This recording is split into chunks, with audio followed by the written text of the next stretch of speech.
Lah aku pama ora abot karo wong tuaku ngono ra sudi kok Pak dientukne sampean kuwi. Tenan. Lah biyen gak gelem ngomong gak ngono kon. Wis anak-anak saiki ngomong ngono. Lah iya barang kebacut. Jane Kebacut? biyen ngono aku iki dirapi kantor ora gelem. Hah? Dirapi kantor. Iya, lambemu ditik pisan kono. Ngawur ae kon iku.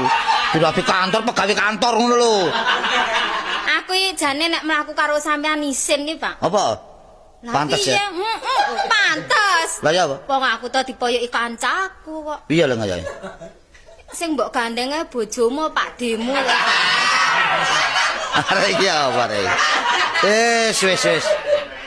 Ngawur ae kon niku. Lah nyatane ya iya lho, Pak.